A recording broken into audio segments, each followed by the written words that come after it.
silly girl. Shame on you, your mama said. Shame on you, you cried in bed. Shame on you, you told a lie. Big girls who cry. Big girls they don't cry. 44 million people, 1 in 7, including more than 13 million children, 1 in 5 face food insecurities in the U.S. That 38,510 in Yuma County, Arizona, and 3,110 in La Paz County, Arizona. And whereas the City of Somerton of Arizona is committed to taking steps to combat hunger in every part of our community and to provide additional resources to those in Yuma County need. And whereas the City of Somerton of Arizona is committed to working with the Yuma Community Food Bank, a member of the Feeding America nationwide network of food banks, in educating people about the role and importance of food banks in addressing hunger and raising awareness of the need to devote more resources and attention to hunger issues. And whereas more than 374,000 individuals in Yuma and La Paz County rely on food provided by the members of the Community Food Bank annually. And whereas the members of Yuma Community Food Bank distributed more than 6 million meals to 137,815 households in 2023 through its network of food pantries, soup kitchens, shelters, and other community organizations. And whereas the month of September has been designated Hunger Action Month in order to bring attention to food insecurity in our communities and to enlist the public in the movement to end hunger by taking action, including volunteer shifts, social media shares, and donations, to ensure every community and everybody in it has the food they need to thrive. Whereas food banks across the country, including the members of the Yuma Community Food Bank, will host numerous events throughout the month of September to bring awareness and help end hunger in their local community. Now, therefore, I, Gerardo Anaya, Mayor of the City of Somerton, do hereby recognize September 2024 as Hunger Action Month in our City of Somerton, Arizona, and I call this observance to the attention of our citizens.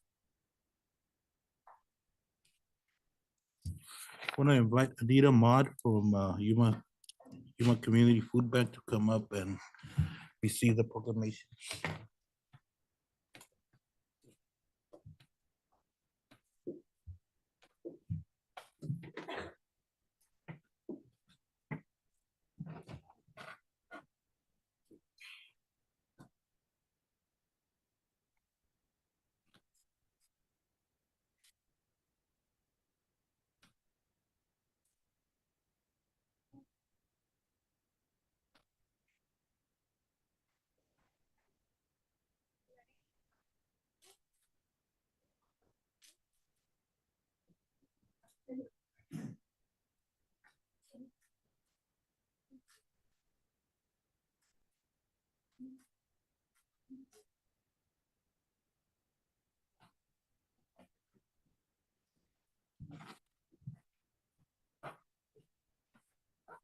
Mayor and City Council, I just want to thank you for acknowledging September as a Hunger Action Month.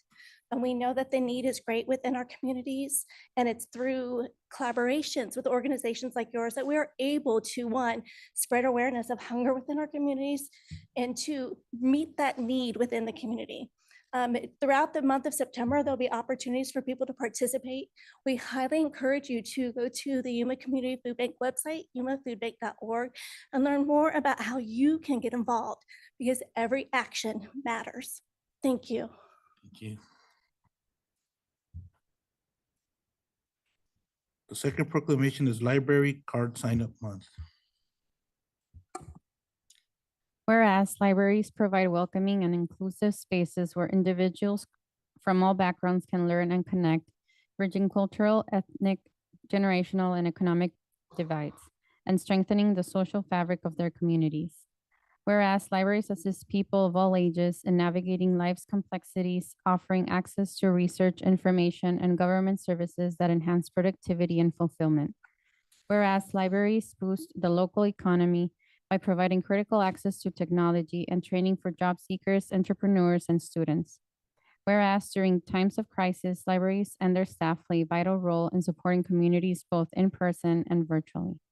Whereas the shared resources provided by libraries help households save money, conserve resources, and reduce waste, offering a simple way to make a positive impact. Now, therefore, I, Gerardo Anaya, Mayor of the City of Somerton, do hereby proclaim September 2024 as Library Card Sign-Up Month in the City of Somerton, Arizona, and encourage everyone to sign up for a library card today. Want to invite Salvador Vera, was Somerton Library Supervisor.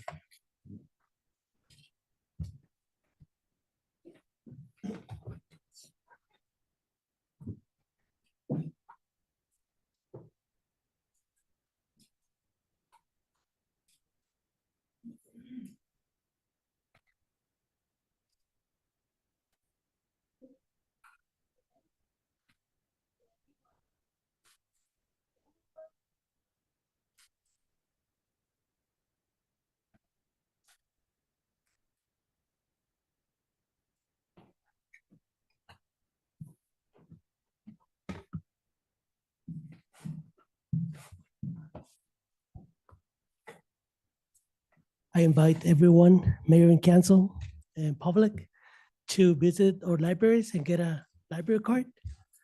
And if you guys have a library card, but you haven't used the library in a long time, you can go visit and get a replacement card. And for this month, if you bring a food can, you can get a free library card. And this food can is gonna be donated to the Yuma Food Bank. Thank you. We're gonna move on to call to the public. Anybody from the public want to address council? James Jones.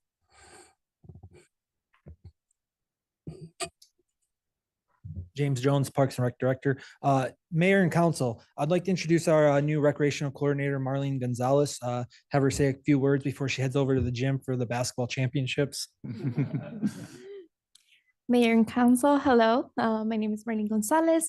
As a passionate individual for the community, I'm thrilled with the opportunity and so grateful. Do you have any questions for me so far? No? Okay, Good. then I'll head out. Thank you. Welcome. Thank you. Anybody else from the public? There's none. We're gonna move on to consent agenda. There's 3 items. Check register for the month of July 2024. Approval to purchase 24 mobile data computers from Code 3 in the total amount of $133,373.05. Approval of resolution number 2024-0121. Resolution of the Mayor and Council of the City of Somerton approving and adopting a development agreement with Perricone Arizona Properties for the development of a new commercial subdivision. Does any member of council want to remove an item from consent agenda? Is there a motion? So motion by Councilwoman Delgadillo, Second, Mayor. second by Vice Mayor Galindo. Those in favor? Aye. Any opposed? Motion carries. We have one presentation on any and all matters related to fiscal year 2024 Somerton Cocopah Fire Department.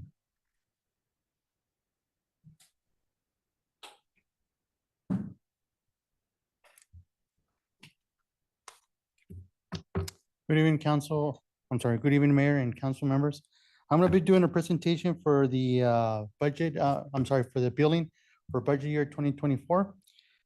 This is from July 1st, 2023 to July 30, 2024. We had a total of, these are only medical calls, not anything having to do with fire related. EMS calls, we had 1,595 calls. Out of those were 1,384 that were billable and 211 were non-billable incidents. Able One, which is our, one of their ambulances, had 775 transports, and then Able Two had 609 transports. Out of the 211 non-billable calls, 184 were either refusals, first aid calls, public assist. Those are incidents where we do not charge the patients for providing our services. The other 25 were mutual aid. That means that either Rural Metro, San Luis Fire, or City of Yuma came with their ambulance to transport that patient. Those were 25 calls that, like I said, did not bill, but we did provide a service to them. On that slide, you can see the refusals, how much we are actually spending. That was something that was required in our last presentation, and I just put it as a little update in there.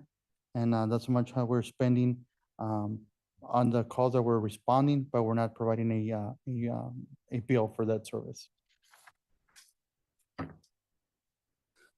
So on the next slide, we have the first quarter, which I already done those presentations, first quarter, second quarter, third quarter, and then this is the fourth quarter slash the whole year. Billed out, we had $1,884,627.55. Paid out to us was $683,237.91.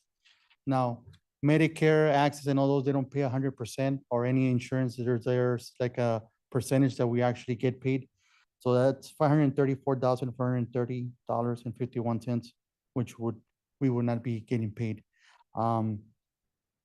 So far, we have 63% of the, like I said, we have responses from the insurance that we're gonna get paid, or we have had some response from them. Out of those, the reimbursement rate for us is currently 55%. So back in February, one of the clearinghouses for the major insurance had a cyber attack. So there was a period where we were not getting any invoices coming back to us or any payouts. So that's why, like around May, June, you can see a little bit of a decrease of the money coming into the city. Next slide. So on this slide, once again, first quarter, second, third quarter, I have reported. This will be fourth quarter and then the whole year. This is the actual money that is coming in, and this could be from payments still from 2021 and even past. And this is the actual money that is coming in. $855,969.27. It's what actually has come in with either checks, credit card, cash, or the electronic, like direct deposit from the insurance companies. Next slide. And that is it. Do you have any questions? Thank you. Any questions or comments? Councilman, Vice Mayor Galindo? I have a question. The reimbursement is said is 55%. Is there anything we can do to increase that or no? That's a good rate of collection. The average runs from 40 to 50%.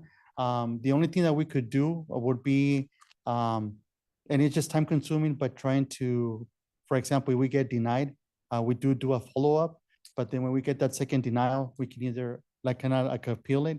So it's just a matter of going after the insurances with the appeals and trying to get more from them once we get denied. Now, it is our practice that once we get denied an invoice, yeah, they will follow up with the insurance company. Why was it denied? Sometimes it's just because either we put the wrong code or there's some information missing, or the patient does have access and we didn't have the correct information. So that's why currently with the stats that we have, it's 55%. Can we increase it? That's our goal, to increase it, but actually we're doing really good at the 55%. That was another question I was gonna ask about the coding. You know, you have to code it correctly in order to get the reimbursement. Correct. Yeah. So there is a training and they are certified. Yeah, they is certified to do. And then our part-timer biller, Sonia, just completed her course. So they're both certified.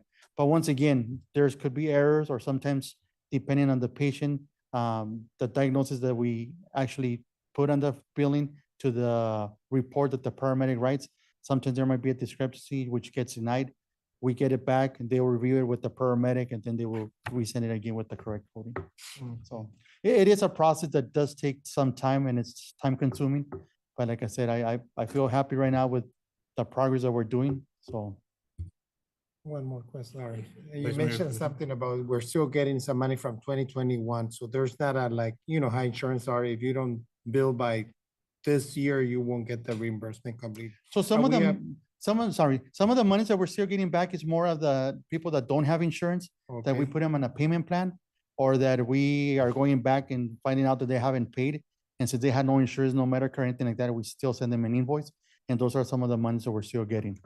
Yeah, So- because in the past, we were having trouble submitting those. Yes, no, those. everything So that's, everything submitted right away. correct. Everything that any patient that has insurance or Medicare, or anything like, it has to be within a time period set, Uh-huh. and we are sending all those. Okay, thank you. Any other questions or comments? There's none. No. Thank you. Already, thank you for your time. Then move on to new business, discussion and possible action to approve award RFP for beer sales for special events. Mayor and council, good evening. James Jones, Parks and Rec Director. The request for proposal for special event beer sales was posted on June 17th and closed on August 14th with 3 submittals. Somerton Rotary Club, Somerton Education, Inc., and Soma Yuma Football Booster Club. The review committee met on August 15th, 2024 to review proposals. Somerton Rotary met 7 out of the 8 proposed requirements and 6 out of 7 evaluation criteria. Soma Football Booster Club met 3 out of the 8 proposed requirements and 1 out of 7 evaluation criteria. And Somerton Education, Inc. met 5 out of 8 proposed requirements and 4 out of 7 criteria. These are posted in the packet. Staff is seeking direction from council in regards to awarding the beer sales for our 3 special events in the fiscal year. Our 3 events would be the UTV, Greater Days, and 4th of July. Thank you. Any questions or comments? I have a question. Yes, go ahead, Councilman Castillo. Hey, James, just my question is, I mean, I saw the documentation, the RFPs and everything. So, you know, based on the scores, what's the recommendation from staff? I mean, I know it comes down to council, but what's the recommendation from staff? So I've talked to Validia about this, and we feel comfortable with going with Somerton Rotary because they submitted the most, they've done it the most. We have a relationship with them, but we also can see if council would like to award it to all 3. We suggest that you do Somerton Rotary first, and then that gives us time to work with the other 2 to submit the rest of what we need, because it is like a new process for them. Neither of them worked on our special events before. While the Somerton Education, Inc. has done their own event, they haven't worked with us, so we could work with them over time. And so it's either way, we would be acceptable with it. Mayor, if I may, Yes, Councilman Villalpando. and James, I beg to differ. We have worked with the Somerton committee.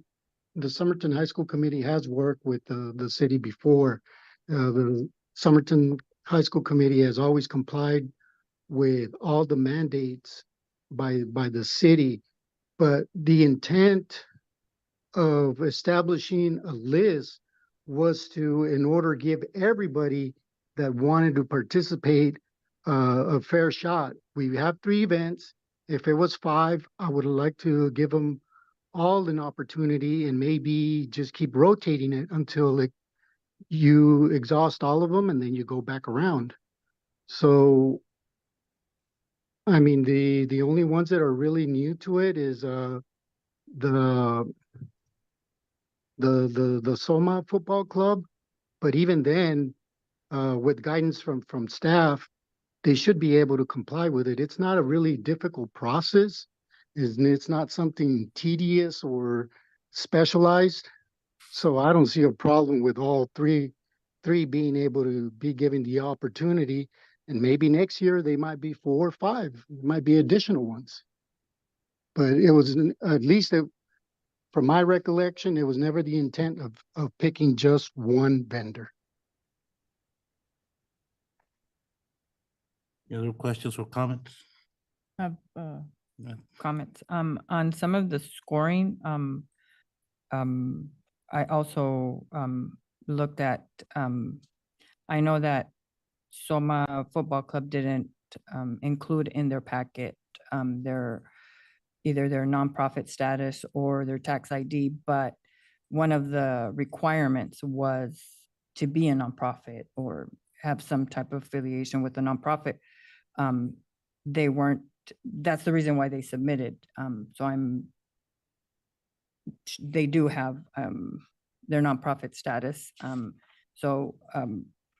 don't know if maybe going back to the score sheets, because it contradicts also on one, it says description of the products offered. One was just given the, I guess, the green light. And on another, it says experience with the vendor industry. And then two were given. So some are contradicting to as far as the scoring. But I also concur with Councilman Villalpando that as far as I know and how I understood this process was to give anybody that had a nonprofit affiliation the chance to, raise funds that way. Any questions or comments? Mayor, at least for me, I mean, after looking at the requirements and the evaluation criteria that was completed, I mean, I understand wanting to give everyone an opportunity. I mean, I totally get that. But I think there's gonna come a point where we're gonna have to really just kind of look at the RFPs and just kind of go from there. That at least for me right now, I see that the Somerton Rotary was the highest. I think that 3 meet the requirements, but just looking at the data here, at least for me, I mean, I would say just award it to the Somerton Rotary, just because of the criteria, the evaluation criteria that came out higher. Mayor, if I Councilwoman may? Dedillo? Councilwoman Dedillo? My comment is, as Councilman Villalpando mentioned, why can't this RFP be done for each event instead of gathering them all together and say, here are all the city events, instead of doing it one at a time? So be it if the Somerton Rotary gets it for all 3, but everybody has to apply for each event, not say, here's my entire events for the entire year and nobody else can apply, instead of having it one at a time. Councilman? I don't know if it's for James or Louis. When you guys sent the RFP, did the people understood that it was for the 3 events? It was that on that? Yeah? Okay. And why are we talking about individually when on the RFP it said all 3 events? Mayor, if I may? Yes, Councilman? We never discuss as a council, when we gave direction, we asked for an RFP, but we also discuss about having an alternating system, not award everything to one agency, because there are other factors to look at. For example, the 2 lesser scores provide 100% of the funding that goes directly to the benefit of local students. The Rotary Club most organizations that large pay a percentage of fundraising towards the national Rotary Club. So right there might be a percentage that goes directly out of town. So if we're going to sit here and say, hey, we're going to award one thing, the funding to one organization, then we should have said that from the very get-go and given them direction. This is something that staff took it upon themselves to decide, because at least I never heard anybody give direction to do an RFP for all 3.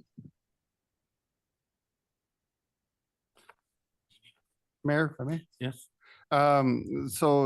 Just to clarify, the idea was the RFP was to look at submittals for different groups to do the beer sales and looking at who you would like to be able to do those for you responsibly and meet the criteria. It could be 1, it could be all 3. We leave that up to mayor and council. You know what, Mayor, if I may, Yes, go ahead. and if you want to leave the Somerton High School Committee out, then that's fine, but I don't think we should punish the, the, the football booster club because of their lack of experience. You know, if that's the case, then anybody that's new is never gonna have an opportunity to be able to sustain their activities. Councilwoman Trujillo. I concur with what Councilman Villalpando said. The only reason the Somerton Rotary Club has the experience is because they were given that opportunity. They were the first ones. Right, but they were the first ones that were reached out and said, you know, that's why they have the direct experience as you scaled or scored them on, not anybody else. So I concur with what Villalpando said. You know, we requested an RFP and we had certain requirements.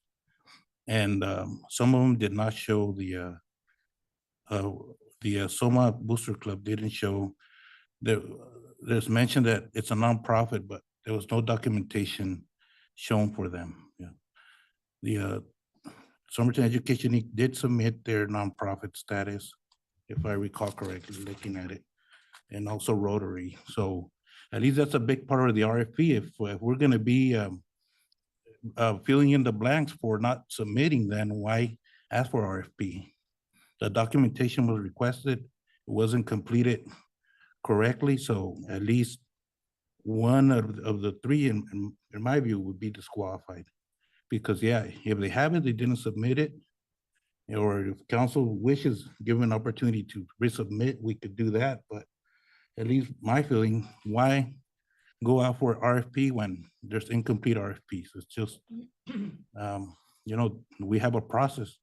If the documentation is not submitted, then it makes, you know, and my feeling with this goes towards staff. Why have a committee of selecting it if one doesn't meet one of the major qualifications, at least documentation, then why even recommend and leave a council? If not, let's not have a committee and have council select who we want and without a process. So, you know, looking at this, Rotary meets most of it. Somerton Education Inc., we know they're a nonprofit. I think that was the concern.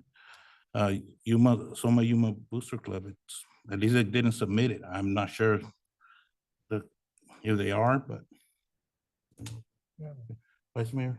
Yeah, in the past, I remember RFP, you know, we normally staff recommends going with the lower bidder or whatever, whoever has, and in here it clearly says that Rotary is the one that put out the information. I do understand the other ones, maybe Soma hasn't the experience, but I think this is a good experience for them for next year to submit an application, and we're here to guide them. You're here to guide them, and the papers were saying there what the the recommendation, the insurance, the nonprofit, and Rotary explain everything. So if we're, like Mayor said, if we're doing the RFP, we should follow what the recommendation of staff. If not, why do it? At this point, I think we should award it to Rotary I Club. have a comment. Yes, go ahead. Mayor, I have a comment to what Vice Mayor is stating. You know, you just mentioned that, okay, well, the Soma Football Booster Club didn't meet the requirements, but we're talking about staff that are new to our city, and they scored one of the, you know, the Somerton Education Inc. That doesn't have experience, but they're new. They didn't know. He's surprised, you know, his reaction is surprising when he did, after we told him that the Somerton Education Inc. has participated. So right there, the scoring is out the door because he didn't know that. And so how fair could that be if we're talking about fairness? And I'm okay with the Rotary. I'm good. But again, the Rotary was given the opportunity first. So if you're gonna go with experience, both organizations have the experience. That's just my comment. I think experience is just one portion. It would look 7 of the 8 were met, 6 of the 7. The other one, 3 of the 8, 1 of the 7. 5 of the 8, 4 of the 7. And the big thing is nonprofit, and they did not submit the documentation. So, Mayor, if I may, yes, go ahead. one other factor too that might have played in the low scoring for the Soma Inc. was also the fact that that particular nonprofit was never contacted in regards to putting that RFP. They were informed at the very last minute, and they filled out and did as much as they could in order to receive some form of consideration. My understanding is that staff reached out to the high school administration, but they have no say on what is provided directly to these booster clubs. So you're So that's suggesting what- that you're suggesting that we throw off all the requirements for the RFP and just pick who council desires. So that's what I'm hearing. No. I mean, it's for me, like I said, we never really, us as council, we never gave the direction to select one. We said, hey, the more the merrier, and we'll cycle through them. And now all of a sudden, this RFP came out and things changed. I think it's being left up to us, but at least like how I said, I only see 2 of those submittals that are meeting most of it. The most important being nonprofit and having experience with the alcohol. But if the other they had submitted their nonprofit, I would have, at least for me, I would have said, let's give them the opportunity. Of course, have Rotary select the first event because they were number 1 in the RFP, Somerton Inc. the second, and them third. But with them not having those submittals, either we give them a chance to submit the documentation and throw away the RFP that it was given to them, or but at least I feel that Rotary should have their first choice of what event they want to do. Well, and you know what, Mayor, I could agree with that, but in the same token, I think we should give them the opportunity, since those are the key pieces of document. They have 24 hours to submit them. If they submit them, great. If they don't, then it's the other 2. So I would say Rotary has the first selection, Somerton Inc. And if they don't submit the documentation, then maybe, Rotary has the 32 of the 3 events. But Yeah, that's- I agree to that. Well, I mean, I understand we're trying to help people out, Mayor, but at the same time, we're penalizing one of them or the other for submitting their full paperwork. And I think, Councilman Alpando, anytime you submit any grant or anything that you submit for RFP or anything, if you don't have one paper, then you're out. I mean, I understand they're new and they're learning but at the same time, why are we doing the RFP and then we're changing totally different than what the RFP said? So we just have to be consistent. Maybe, next RFP that we do or the city does, then just say, you know what, it's gonna be 1 event each one. It's not gonna be 3 events or whatever needs to be done. But I think at this time, we have to be consistent of, how the RFP said and because people put time on this one for the evaluation criteria and all that. So, I mean, we have to be, just consistent of what we're doing. Yeah, and part of the consistency was that fact that we gave them a direction to create a list through the RFP process, and this is not much of a list. This is a selection. So where's the consistency? I agree with being consistent, but I mean, it's to be honest, it just seems like there's really one person that staff wants to deal with, and that's who was selected. What are you talking about? Can you explain this a little bit of? Yeah, it's when we first brought up the idea of going the RFP process, prior to that, Rotary Club was selected, direct selection. This is what brought up the RFP. But when we discussed the RFP, we wanted to create a list, which was mainly a nonprofit organization. And so how did any of us give feedback on what we wanted on the RFP? No, it came directly from staff. Yeah, but And so it goes counter to what we asked them to do, which was create a list of organizations that were interested. Yeah, Councilman Villalpando did mention he wanted to see, a list. And, but yeah, like I said, but it was non-profits and like, Correct. yeah, they didn't meet their nonprofit. So like I said, I would say Somerton Rotary and Somerton Education. But I also think that they should go back to the scoreboard also and be consistent with the scoring, because some of the scoring is off. Well, then why have a committee, then give it to council? That was my comment. No, to no, Louis. but I mean the consistency of the scoring on some of the requirements, the activities that we participate in. Yeah. Some weren't given consideration. That's all I'm saying, not for us to score it. Were they included in the RFP that those, Yeah, somewhere. yeah, that's questioning the committee. I haven't. so, Mayor, what was the, Oh, oh, go ahead, Castillo. Councilman Roldan, sorry. no, just question. So what's the, I mean, the recommendation from staff is for the next 3 events, just choose one? That's what the RFP, They left it up to us. That was. so my we issue. choose. Yeah.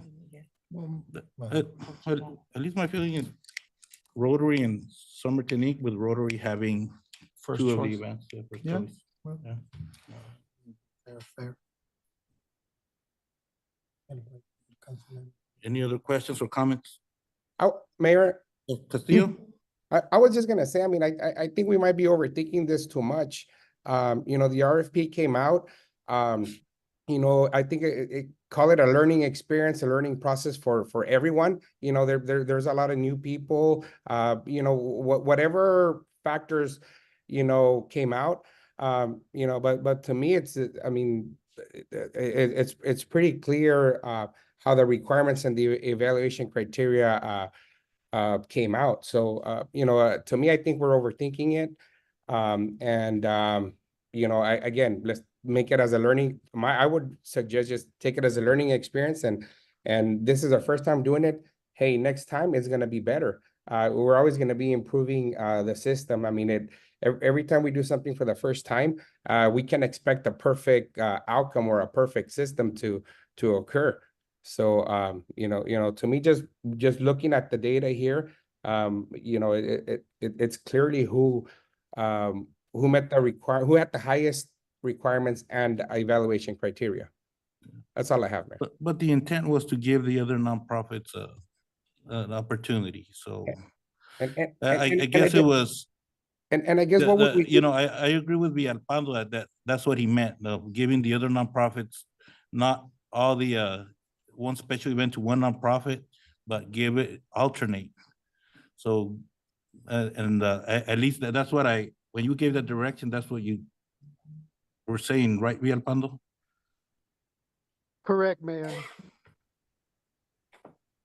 And I guess here's a rhetorical question, Mayor, what if we would have had 4 or 5 nonprofits, in this situation? How would we handle it? And there? that's what he's saying. If we stick to the process, to the RFP, and depending on the scoring and what they submit in the RFP, many times, I'm involved in a lot of committees, that people have done, but if they don't submit the documentation, you can't, that's a process. So, to me that's what the RFP process is. It's a committee, they grade, and you pick the top 2 to 3, whoever council decides. But at least to me, the big thing is the nonprofit status, and because if it's not a nonprofit, we're gonna have people knocking, and it's just gonna become chaos. So that was a nonprofit and nonprofit, you can't be lending your nonprofit status to other, like it had been done in the past by certain council members, so it's nonprofit is gonna go directly to that, it's not gonna go to basically lending your nonprofit status to other groups.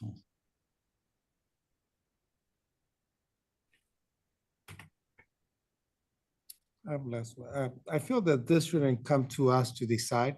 That's why you have a committee. It should, because when you guys do an RFP, you guys don't ask, your recommendation is the top, this is our top, this is what we recommend, and that should be done, so we wouldn't be. And I feel there's conflict of interest because a couple of the council members are part of one of the committees from the nonprofit, so it wouldn't look good on We the don't eyes have of the. any, Council Vice Mayor No, I Galindo, know we you guys don't have anything monetary, but done. still, it's The three of city is you. also part of the Rotary Club. The city pays a fee to be a member of the Rotary Club. So that could be considered a conflict of Well, my interest as well. last question is, this should have never got to us. You guys should have decided, and that's it. You should have just presented this as a recommendation, and like we normally do on our RFPs. And Miguel Villalpando, you are always so strong on RFP. We want RFPs, and here we are, and we're not gonna follow what the top. So at this point, I would like to make a motion to award the 3 events to Rotary Club. Is there a second? I'll second the motion. All those in favor? Aye. Aye. Any opposed? Nay. Nay. And I want to make a motion to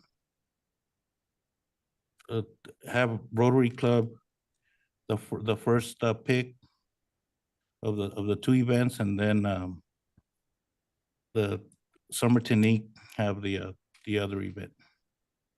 So 2 and 1? Yeah, 2 for Rotary, 1 for Somerton Inc. And let's sit down with the other club, if they're new, like whenever the city doesn't get awarded a grant, they sit down with a grant administrator, a grant writer, well, the person that gives out the grants and walks them through the process, and hopefully we clean up this process later. So is there a second? Second. Second. Second by Councilwoman Delgadillo. All those in favor? Aye. Aye. Any opposed? Nay. Motion carries.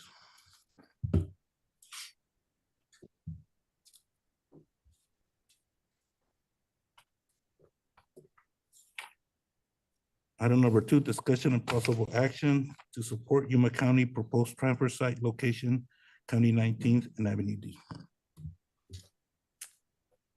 Good evening, Mayor, Council. My name is Charles Gutierrez, Public Works Director. Tonight, we are welcoming Kelly Fricky, Public Works Director, Santos Guerrero, Deputy Public Works Director, and Mike Herrera, the Yuma County Waste Management Supervisor. They will be giving us a presentation tonight on the possible selection at the transfer site at Yuma, for Yuma County at County 19th Street and Avenue D. And I will turn this over to Kelly. Good evening, Mayor, City Council. My name is Kelly Fricky, Director of Yuma County Public Works Department. And I am here to give you an update on a project that we're working on. And as Charles mentioned, I'm here with Santos Guerrero, our Deputy Director, and Mike Herrera, our Waste Management Supervisor. And after my brief presentation, we'll be happy to answer any questions that you have regarding our project. So if you go to slide 2, please.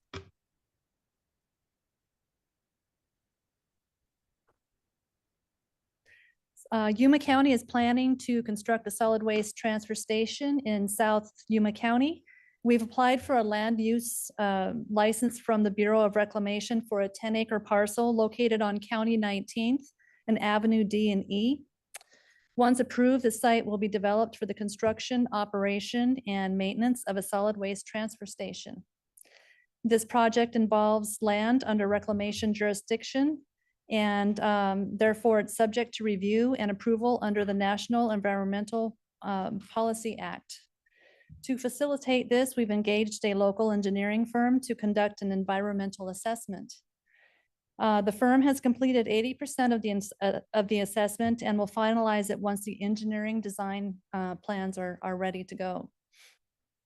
The completed report will then be submitted to the Bureau of Reclamation. And after the Bureau has reviewed the documentation and approves our requests, then we will proceed with construction. Next slide, please. So I want to clarify that this facility will not be a landfill. It will serve as a transfer station where municipal solid waste is collected, placed in roll-off bins, and transported to a landfill. And here are some key factors or features of this station. The perimeter will be surrounded by a chain link fence and gates. There will be a permanent office structure staffed by attendants who will monitor incoming waste. There will be approximately 4 to 5 light poles, no taller than 25 feet. It'll have concrete parking lanes and multiple roll-off containers. There will be various areas for recyclables, such as green waste, tires, rock, and concrete. And there will be roll-off trucks that will transport the waste to the landfill. And there will be other various pieces of equipment, front-end loader, backhoe, excavator, and an air curtain burner to take care of the green waste.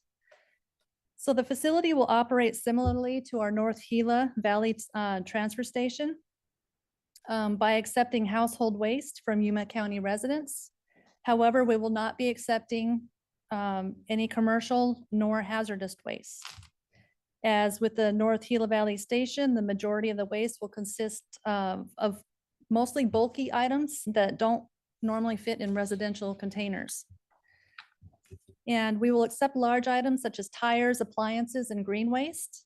And then the waste will be transferred on a daily basis to the landfill, ensuring that it does not remain on site for more than a couple of days. Tires will be transported to the North Gila Waste Tire Facility. Appliances will be sent to a contracted recycler, and the green waste will be incinerated on site using a smokeless air curtain burner, following the same process that we use at the North Gila Valley transfer site. Just for your information on the air curtain burner, it's a cost-effective and environmentally friendly solution that greatly enhances the efficiency of our green waste processing. And one of the key advantages of the burner is that it has the ability to reduce smoke particulates by over 90%, ensuring that emissions remain compliant with EPA regulations. We hold an ADEQ permit for the burner and regularly submit compliance reports. And ADEQ conducts annual inspections to ensure ongoing regulatory adherence. Next slide, please. So since the transfer station will be modeled after our North Gila Valley station, I'd like to share a video that will demonstrate its setup and its operation. And although the North Gila Valley site is only a quarter of the size of the proposed new station, the video will provide a clear visual representation of what you can expect. Before we start the video, though, I do want to highlight some key features on the site. There's a single entrance with a long driveway designed to reduce traffic congestion on the main road. And the customers are greeted by an attendant who inspects their load and directs them to the appropriate lanes. And then they back into the designated area and dispose of their waste into roll-off bins before exiting back onto the main road. So in the video, you'll notice also specific areas allocated for recycling items, including appliances, mixed metals, and waste tires. And you'll also see our green waste pile and where they drop off their items like their tree trimmings, as well as the location of the smokeless air curtain burner that I told you about. So now let's go ahead and watch the video.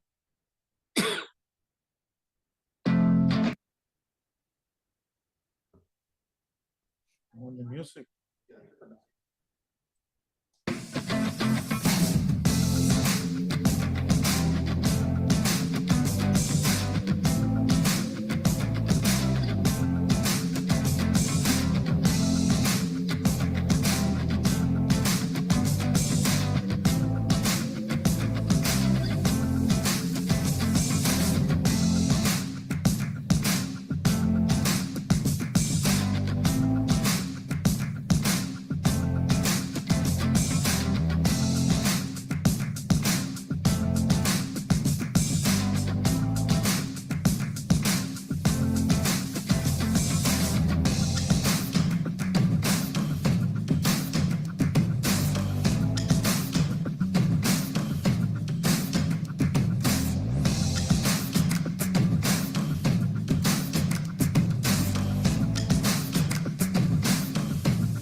So as you probably noticed in the video, our staff ensures the site is kept clean at all times. They walk the entire fence line throughout the day and ensure that all areas are free of trash and debris. And I want to add that the ADEQ regulates that solid waste management, ADEQ regulates solid waste management through state laws and regulations, and our facilities are subject to annual compliance inspections by ADEQ to ensure adherence to these standards. Inspections cover several areas, including waste containment, fire safety, customer safety measures, and environmental controls such as dust and ash management. And I'd like to add that in 2022, ADEQ recognized our North Gila Valley Transfer Station and waste tire collection site by accepting it into the Voluntary Environmental Stewardship Program at the bronze level. The bronze level honors organizations that have demonstrated strong environmental compliance over the past 3 years. This recognition reflects our commitment to environmental excellence and leadership in solid waste management. And before we begin constructing the new station, we must obtain an operating permit from ADEQ, and the facility will need to meet specific design and operational standards. And ADEQ will continue annual inspections once the station is operational, just as they do with our other facilities. Next slide, please.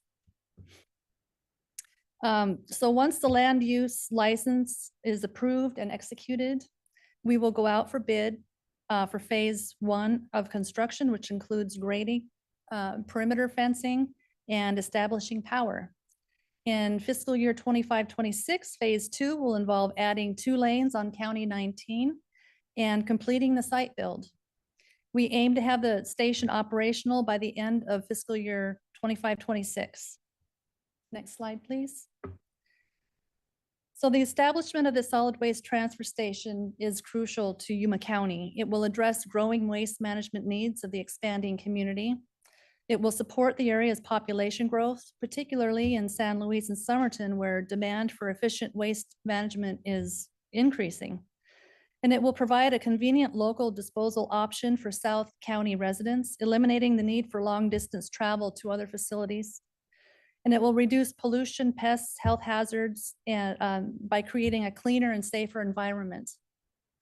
And this facility will also play a crucial role in reducing illegal dumping by providing easier and more convenient disposal options. Illegal dumping is a significant problem in Yuma County, particularly in the area within a mile of the proposed site. Establishing this transfer station is expected to mitigate current illegal dumping and help prevent it in the future.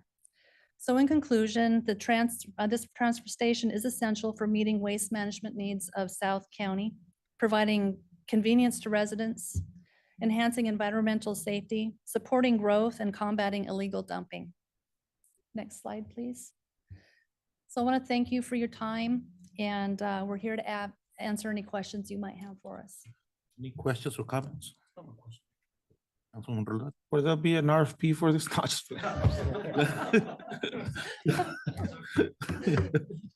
Very few. Yes. Just thank you, Kelly, for your presentation, taking your time and coming. So I think it will alleviate, for our public works, they need to do, things that, and also our citizens, instead of going to Gila, they can come here. And yeah, thank you. Thank you. Any other questions or comments? Councilman Castillo, I know you have a question. No question, Mayor. No. My question, how long do the bins stay there until they get full, or like, do we have a limit days? I think I'll let Mike answer this question. He's our solid waste management supervisor. Good evening, Mayor and City Council. Mike Carrera, Yuma County Public Works Supervisor. They stay on the site for no more than 2 days, depending on the traffic that comes through with the flow. So anywhere from 1 to 2 days, the containers stay on site. So I know to the site, we don't have any haulers on the weekend, so Monday morning is when we're doing most of our hauling to clear out the debris. So Thank you. Mayor, if I may, Yes. I had just one quick question. The operational times of this, what are they projected to be, I guess?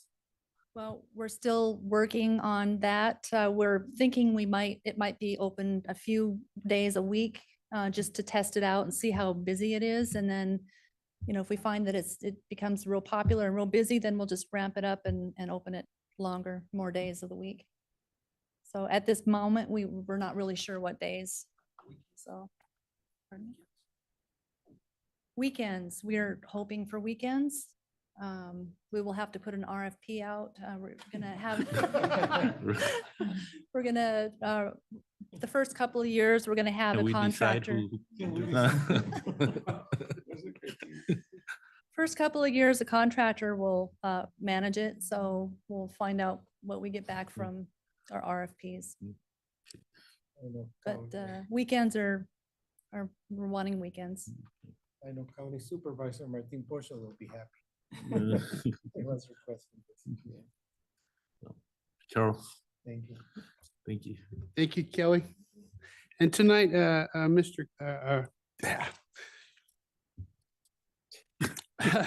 tonight, Mayor and Council, we're asking for a motion to approve the letter of support for Yuma County to construct a transfer site in the vicinity of County 19th Street and Avenue D. I'll make a motion to approve the letter, Mayor. Support. So motion by Councilman Roldan, Second. second by Vice Mayor Galindo. All in favor? Aye. Aye. Any opposed? Motion carries. Thank you. Thank you. Thank you. Thank you. Summer current events. Good evening, Mayor, Council. First, we have Terry Trujillo, HR.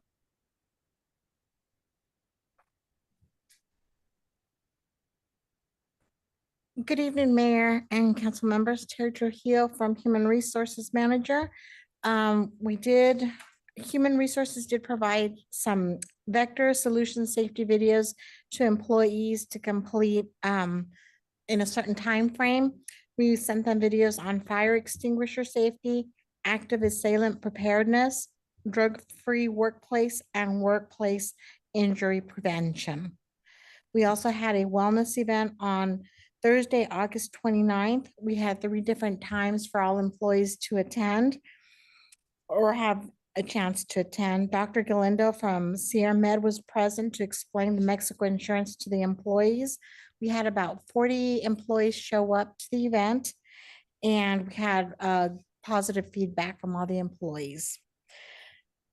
Human Resources also works on the City of Somerton newsletter. We have our 3rd issue coming out September 5th. The newsletter goes out to all employees via email. It goes out on the 5th of each month, and this helps employees stay informed about employee wellness events and activities. Thank you.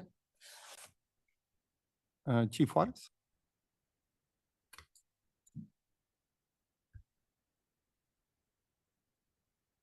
Good evening, Mayor and Council. Araceli Juarez, Chief of Police.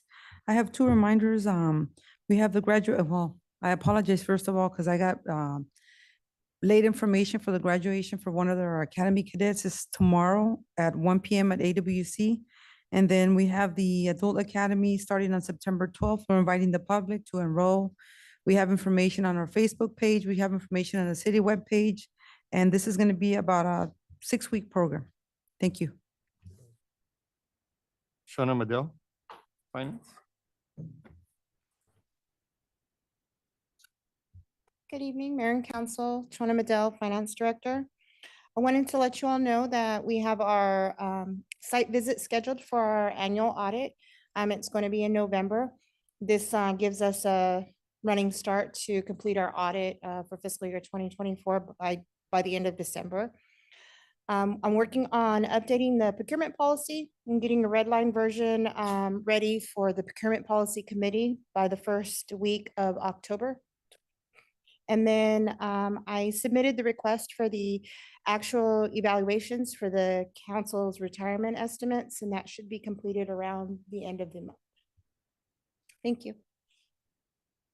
Chief Hernandez.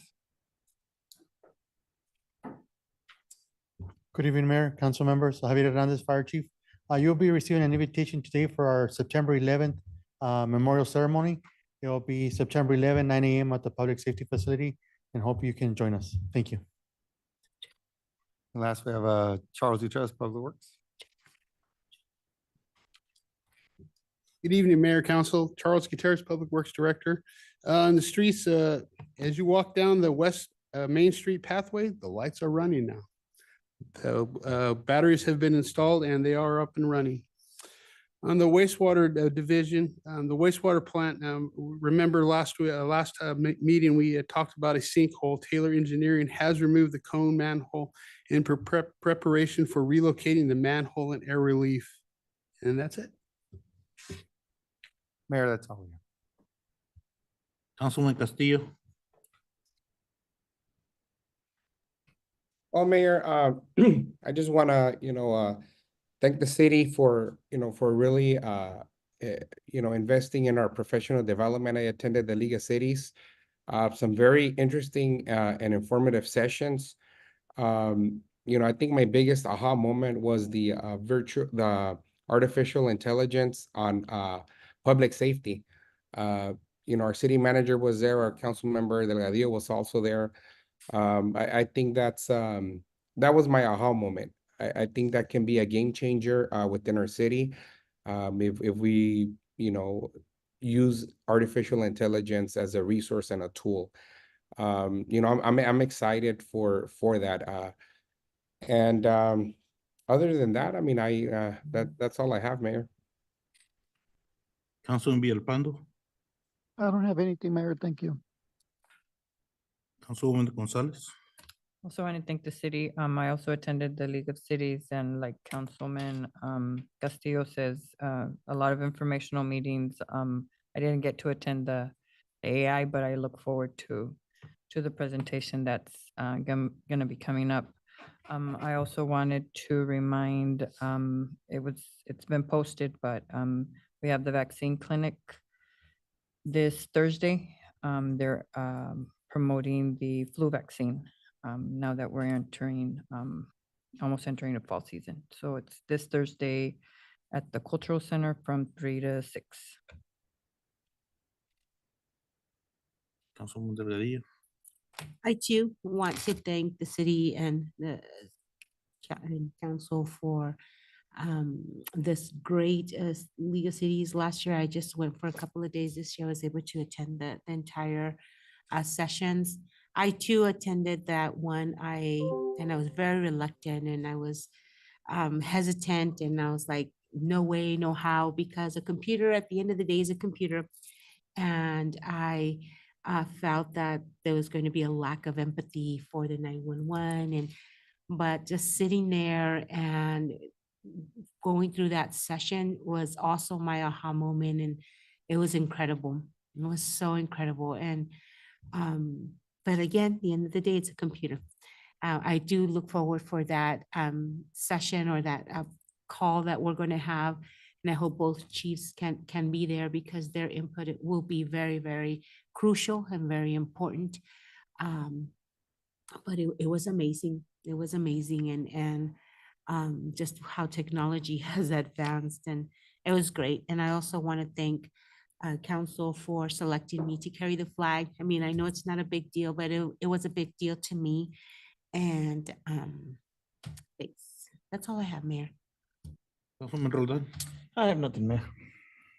Vice Mayor. Nothing. No. I just want to echo the League of Cities. There were a lot of good information. I think the economic development one and the downtown redevelopment was really good. AI is the future. That's, even writing letters, staff, it's really good. It just enter a couple words and pop out. That's like, so. No, it was a great, and of course the networking that happens there. That to talk to all the state senators and representatives, and there's no political parties there, just hanging out and really getting to know each other. So that was really good.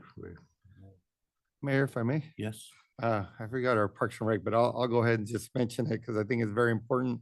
The Senior Center birthday celebration, that's scheduled for September 18th. And they're all waiting for Councilman Roldan to go dance with them. It's going to be from 10 to 12 on the 18th, and we'll have Andrea send that on your calendar.